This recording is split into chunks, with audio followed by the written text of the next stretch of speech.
तो last episode में हमने देखा था कि शासन बड़े प्यार से सुप्रीम को अपने पास बुला के इसके मुंह पे एक बहुत ही जोरदार पंच चिपका देता है, जिसकी वजह से सुप्रीम अब सीधे उड़ते हुए पीछे चला जाता है।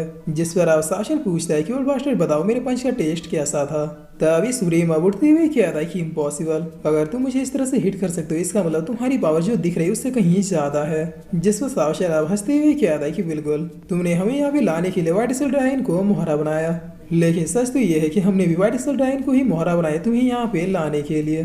तभी सुप्रीम अब खड़े होते हुए कहता है कि तुम्हें ये सब कुछ पहले से पता था। जिस पर शासन कहता है कि और नहीं तो क्या, जब से व्हाइट सेल ड्राइन ने अपने बेटे को नाइट रिलम में हमें चैलेंज करने के लिए भेजा था तभी मुझे शक हुआ कि व्हाइट सेल ड्राइन आउटर रिलम में हमें इसलिए नहीं बुला रहा है ताकि हमें खत्म कर सके, बल्कि ये तो किसी दूसरे पर्सन के लिए हमें कैप्चर करना चाहता था। बस फिर क्या था, मुझे भी क्यूरियोसिटी हुई कि आखिर सबके पीछे है कौन, क्योंकि व्हाइट सेल ड्राइन जब इतने दिनों से कुछ भी नहीं कर पाया तो फिर अचानक चैलेंज करने का क्या मतलब है।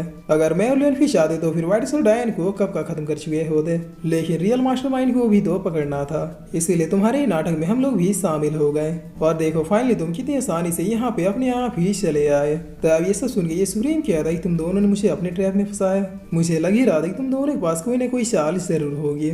और फिर ये सुप्रीम बहुत ही हंसते हुए कह रहा है कि बहुत खूब, तुम लोगों ने तो प्लानिंग के मामले में हुनियन को भी पीछे छोड़ दिया। जिसके बाद ये सुप्रीम अपने ऑरा को पैर करते हुए कह रहा है कि लेकिन क्या तुम दोनों को लगता है कि तुम दोनों मुझसे फाइट करने के लिए वर्दी हो।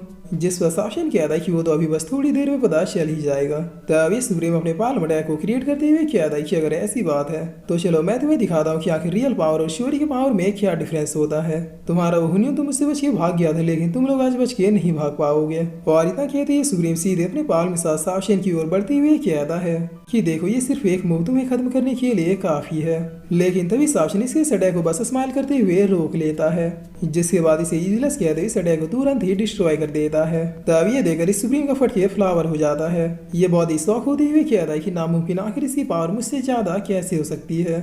जिस पर शासन बिना कोई देरी के इसके ऊपर एक और पंच को जड़ देता है। तब ये सुप्रीम दोबारा से खिसकता हुआ पीछे चला आता है।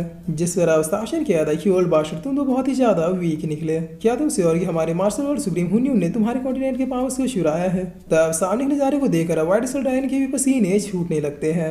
ये अब खुद से कहता है कि आखिर इस ह्यूमन की रियल कल्टीवेशन लेवल है क्या। जिस पर ये सुप्रीम अब जमीन के सारे किसी तरह से उठते हुए कहता है कि ये क्या हुआ, बस इसके एक पंच ने मेरे सारे पावर्स को एग्जॉस्ट कैसे कर दिया। ये इंसान तो सिर्फ अभी इमॉर्टल रिलम पे है।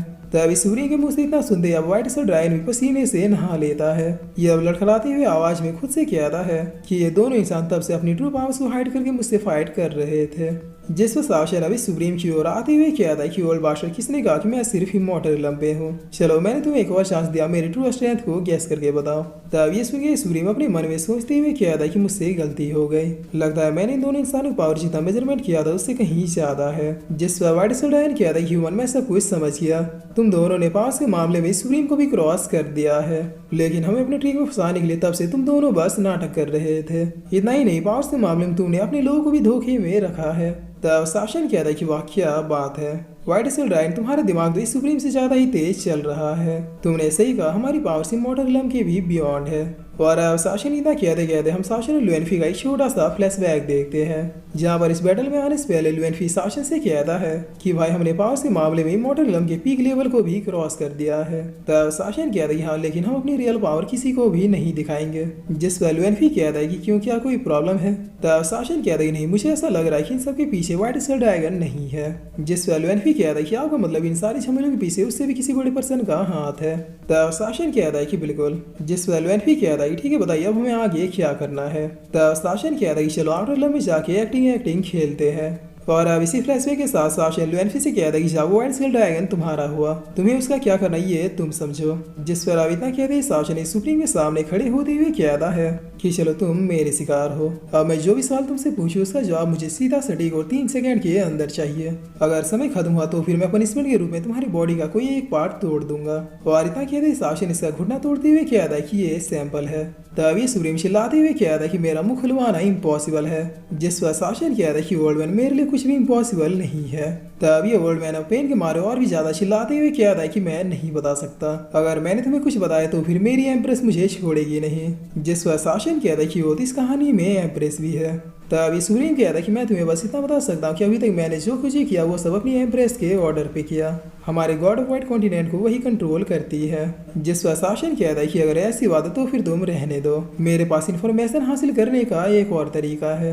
और इतना कहते ही शासन इसके माथे पे अपना उंगली रखते हुए इसके मेमोरी में मौजूद सारी जानकारियों को लेने लगता है। और फिर इसी के साथ ये एपिसोड यहीं पे खत्म होता है।